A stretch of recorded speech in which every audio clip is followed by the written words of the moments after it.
3 राज्यों त्रिपुरा, मेघालय और नागालैंड के हालिया चुनावी नतीजों ने यह साफ कर दिया कि बीजेपी का नॉर्थ ईस्ट के राज्यों में प्रभाव बढ़ा है। इस जीत का सेहरा असम के मुख्यमंत्री हिमंता बिस्वा शर्मा के सिर बांधा गया। त्रिपुरा और नागालैंड में बीजेपी की सफलता के पीछे की मुख्य शक्ति भी वही माने जा रहे हैं, तो त्रिपुरा के मैन ऑफ द मैच भी शर्मा ही माने गए, जिसके बाद से बीजेपी में उनकी टीआरपी और भी बढ़ गई है। हिमंता नॉर्थ ईस्ट में बीजेपी के सबसे कद्दावर नेता बन गए हैं और पार्टी में उनका कद लगातार बढ़ता जा रहा है। वे बीजेपी के एक मजबूत नेता के रूप में उभर रहे हैं। लिहाजा अब चर्चा इस बात की तेज होने लगी है कि नॉर्थ ईस्ट में बीजेपी का झंडा गाड़ने के बाद क्या शर्मा जल्दी ही केंद्र की राजनीति में पहुंचने वाले हैं। कांग्रेस छोड़कर बीजेपी में आए शर्मा नॉर्थ ईस्ट में अब पार्टी का सबसे बड़ा चेहरा बन गए हैं।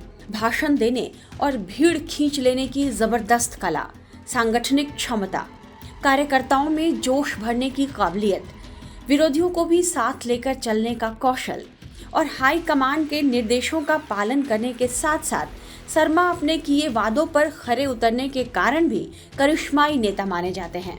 हिमंता बीजेपी और संघ के एजेंडे का अक्षरशः पालन करने वाले नेताओं में गिने जाते हैं और वे उसी सोच के मुताबिक सारी रणनीति बनाते हैं और उसे कड़ाई से लागू भी करते हैं। अवैध मदरसों को निशाने पर लेना उनकी इसी रणनीति का हिस्सा था। जिस भी मदरसे से देश विरोधी गतिविधियां चलाने के सबूत मिले, उन्होंने उस पर बुलडोजर चलवाकर कट्टर राष्ट्रवादी नेता की छवि बनाई।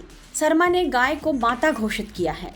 साथ ही उन्होंने एनआरसी के वेरिफिकेशन की मांग की और बाल विवाह के आरोपियों को जेल भी भेजा।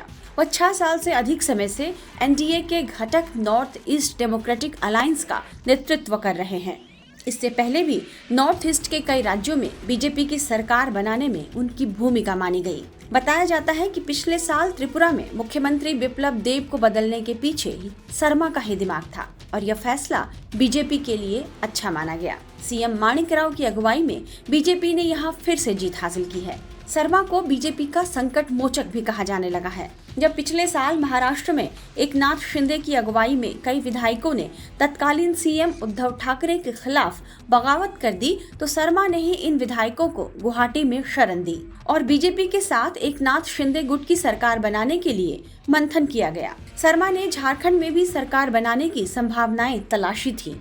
यही वजह है कि असम का मीडिया शर्मा को बीजेपी के मैकियावेली, विराट कोहली, चाणक्य और किंग मेकर जैसे कई उपनामों से पुकारता है। बीजेपी में शर्मा की बढ़ती हैसियत का अंदाजा इसी बात से लगाइए कि हाल के चुनाव में नॉर्थ ईस्ट में बीजेपी के किसी भी राष्ट्रीय नेता से अधिक रैलियां उनकी रखी गई थी। बीजेपी के फायर ब्रांड नेता के तौर पर राष्ट्रीय स्तर पर भी अब हिमंता बिस्वा शर्मा की धाक जमती जा रही है। वे बीजेपी की राष्ट्रीय राजनीति के एक बड़े दावेदार बन गए हैं। लिहाजा पार्टी लीडरशिप भी उन्हें अब केवल नॉर्थ ईस्ट तक सीमित नहीं रखना चाहती।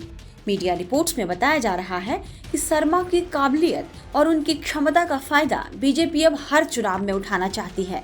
इसलिए उन्हें केंद्र की राजनीति में लाने पर विचार किया जा रहा है। देखना होगा कि गुवाहाटी छोड़कर शर्मा दिल्ली कब पहुंचते हैं। टाइम्स नाउ नव भारत डिजिटल की रिपोर्ट।